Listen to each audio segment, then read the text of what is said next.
Bonjour, à la suite des différentes présentations, là je vais vous présenter un peu plus le menu en détail, si vous avez besoin d'aller dans différents paramètres. Alors on ne va pas forcément tous les regarder précisément, ils ne sont pas forcément importants à savoir, sauf vraiment le jour où on en a besoin.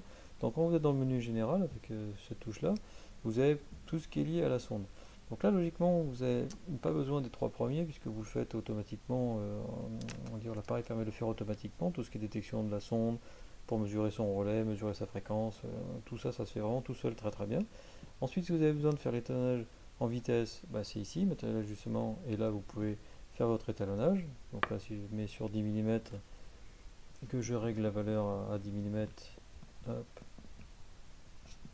voilà, et je fais OK, il va s'étalonner automatiquement sur ces 10 mm, me donner la vitesse de propagation, et donc une fois que c'est fini, il est étalonné. Donc l'étalonnage est très simple. Ensuite, vous avez aussi la possibilité dans le même menu, hop, de faire de l'étalonnage multipoint. Donc là, c'est assez original sur un appareil de mesure, c'est-à-dire que vous allez vraiment pouvoir donner une vitesse par gradin. Alors ça peut être pratique sur des matériaux anisotropes, voilà, pourquoi pas, et après il y a peut-être d'autres applications qui peuvent nécessiter d'ajuster cette vitesse en fonction des épaisseurs. Donc là aussi c'est très simple, vous avez juste à la mettre en route. Donc vous avez un petit scan qui vous permet de voir où vous êtes. Vous mettez sur la mesure. Je vais peut-être plus essayer de couplant. Hop. Voilà, il faut quand même un peu de couplant entre la sonde et la pièce. Donc là 10 mm. Vous faites Edit. Là il me donne 10 mm. Bon, je pourrais l'ajuster, mais comme il était déjà étalonné, c'est forcément bon. Donc je dis OK. Je passe sur une deuxième épaisseur, donc là j'ai une ligne de créer, je passe sur une deuxième épaisseur, Edit, là c'est 5 mm, je mets 5, ok.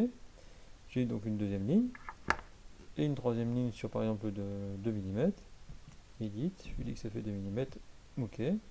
Voilà. Là ça veut dire qu'il m'a fait une table de calibration en vitesse sur 3 points, je fais ok, et là il est étalonné sur ces 3 points. Donc il sera bon sur ces 3 points, il vous donnera la mesure la plus précise possible sur ces 3 points. Par contre, si vous sortez de la gamme, bah là il est perdu. J'ai pas fait de point sur 15 mm, il ne sait pas faire. Il saura faire entre 10 et 2 mm. Voilà. Si ensuite je veux la supprimer, donc je retourne dans multipoint ajustement, je le mets sur off. Voilà. Et là je suis revenu sur mon étonnage précédent. Voilà. On est un petit peu différent, il faudrait peut-être refaire l'étonnage. Voilà pour cette partie-là. Ensuite, vous avez quelques options de mesure. Là aussi, tout ce qui est visuel avec les différents graphiques qu'on a vu tout à l'heure permet de régler une bonne partie de ces choses-là. Donc la sélection de l'écho, si vous êtes sur un écho de fond ou écho to écho, vous pouvez le faire ici, mais on peut le faire en direct sur le live. Également sur les triggers, si vous voulez positive, négative, on peut le faire directement aussi. Les différents affichages. On a également, voilà, là on peut rajouter certaines choses intéressantes si vous voulez faire des mesures du min-max, de la différence. Voilà, il y a des choses qui peuvent être pratiques. Par exemple, si on veut faire des moyennes, voilà, là ça vous permet directement d'avoir une mesure qui va se moyenner automatiquement. On ne le voit pas, mais ça mesure, ça fait une moyenne, donc c'est quand même plus précis. Si je reviens, hop, en standard, hein, pour ce qu'on fait, c'est suffisant. Ensuite, est-ce qu'on n'a pas vu? Oui, ce qui est pratique, ça peut être les limites. Vous n'avez peut-être pas fait attention, mais l'écran, lui, peut changer de couleur. Donc là, il est toujours blanc. Voilà, toujours blanc. Après, si vous rajoutez donc ces fameuses limites, hop, sur On, là, voilà, l'écran peut changer de couleur. Donc là, il est rouge. Quand il passe au vert, on ne sait pas trop dans quelle configuration il passe au vert. Voilà, donc si je retourne dans ce même menu, limite, hop, là je peux aller sur réglage et sélectionner mes limites. Donc le minimum là est à 5 mm. Je pourrais tout à fait le mettre à. Alors je vais volontairement mettre à 2,1, voilà, pour voir quelque chose. Et le maximum à 10, bon, je vais le laisser à 10. Voilà. Donc ça veut dire que si je suis à 2 mm, la valeur affichée est rouge et le scan est encadré de rouge. Si je suis dans les bonnes valeurs, donc là c'est bien en vert, et si je passe sur une valeur extrême, pareil, là ça passe au rouge.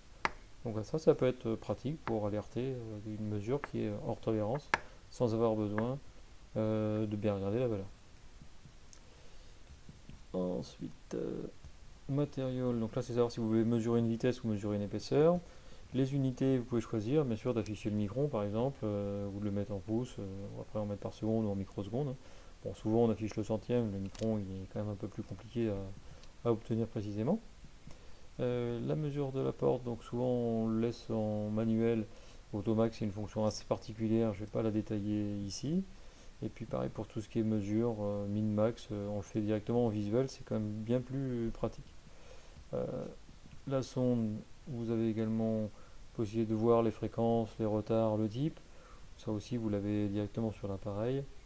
Le ASCAN, c'est pour savoir si vous voulez avoir des signaux en RF ou en redressé. Uniquement voir les arches positives, négatives. Enfin, c'est assez. On peut faire quand même pas mal de choses. On peut remplir les échos aussi. Il y a pas mal de fonctions. Tout ce qui est lié à la TCG également manuel, vous le retrouvez ici, là, donc tous les points de TCG. Bon, pareil, il faut en avoir l'occasion au quotidien. La configuration, on l'a déjà regardé tout à l'heure. Le file manager, donc ça c'est pour enregistrer des données d'épaisseur, donc on peut faire un fichier de points et enregistrer ces différents points et les récupérer sur l'USB. Et puis les options de l'appareil. Bon, alors on peut faire de la sortie en RS132 aussi via l'USB, hein, ça convertit l'USB en RS132.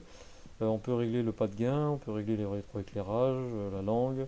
L'adjustment start, c'est justement la reconnaissance de la sonde au démarrage. Donc ça, on peut le désactiver si on a créé des setups et si on n'a plus besoin de le faire. Bon, les sons, les auto-off, tout ça, les codes options et les réglages usine, je vous les passe.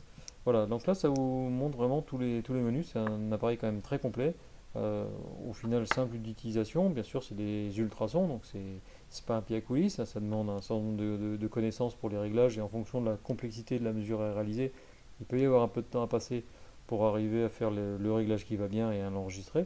Néanmoins, voilà, c'est un appareil vraiment très très performant. Alors il fonctionne également avec des sondes différentes, on peut utiliser des sondes de ce type-là pour des caoutchoucs, hein, par exemple.